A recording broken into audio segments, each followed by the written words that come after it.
Just a quick demo video on how to use the fallow deer and red deer caller. What I'm going to demonstrate is only going to be for fallow deer because I don't know how to call for reds. So what I like to recommend and suggest is learn how to snort and grunt out of your nose and your mouth at the same time. It sounds weird to do, but it's not hard once you kind of figure it out. Normally what I recommend to people, it's the same as if you're snoring, if you're sleeping, but you want to really control the sound and how the sound projects with your mouth. So what this is designed to do is not make that sound for you, but to amplify it and deepen the sound that you're producing.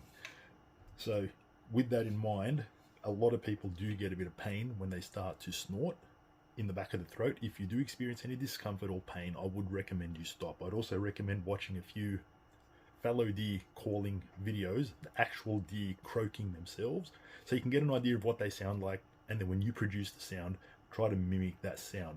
So again, you want to breathe in through the nose, and it's hard to explain, it's kind of in through the nose and out through the mouth to create that reverberation kind of sound. So the sound, technically, if I cover my nose,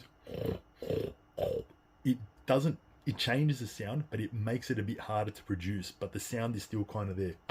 It's just different. So what I always recommend too is when fallow deer croak, they don't croak in an upwards pitch, they always croak in a downwards pitch. They're not like a pig, they're more of a, and you can see I close my mouth when I make the croaking sound. So it's not just, it's more of a, so you can kind of project that sound that they would actually do. When they croak, they'll use their throat to produce the sound, and their mouth will close as they wind out of the breath, essentially. So the way you can hold the call, you can face it down, some people face it sideways, however you want to do. Personally, I just hold it like this over here. You can put the tip of it against your lips if you wanted to, personal preference. I don't like to do that personally. I like to make my hand on the outside, just like this. And then I'll put my mouth in the same size as my hand, kind of create a seal, and then start producing the sound. I'm going to leave this hand away, and I'm just going to blow it straight out and then straight towards the camera.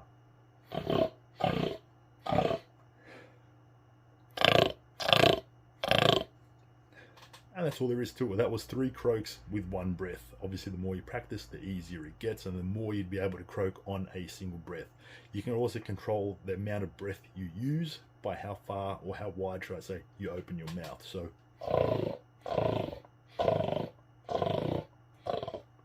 I got tired on the 4th breath, but that was a little bit narrower, but it gives you a slightly deeper sound. But again, you play around with it. See how the deer in your area sound and try to replicate and mimic them. What you don't want to do is, like I said before, don't want to go into an upwards pitch. Incorrect. They will shut down. You will be surprised how quickly they shut down as soon as they hear someone speaking the wrong language. They're like, hey, that's out of the ordinary. Don't want anything to do with it. What I was mentioning with cupping the hand, you can use this when you've got deer slightly closer because it will disturb the projection of the sound, but you will also increase the depth of the sound. Make it sound a little bit deeper. So as opposed to different things you can do with your hand to project the sound, different directions, all that kind of stuff. So when you're using a call like this, always be ready. Sometimes I would use it just to echolocate a deer. I'll croak, he'll croak back, I'll croak, he'll croak back. He's not coming in, I'm going in. Otherwise, if you're in the right spot at the right time and you croak, they can come in pretty hot and hard. So you got to be ready to go. You've got a little lanyard loop over here, so you can add a bit of cord to keep it tethered to your chest if you wanted to. Or if you're on the grass, you can just drop it, pick up your bow, pick up your gun whenever you're ready to go. So just again, hand around the outside, lips on the front, and just in through the nose, snore and project the sound as deeply and as powerfully as you can out through the mouth.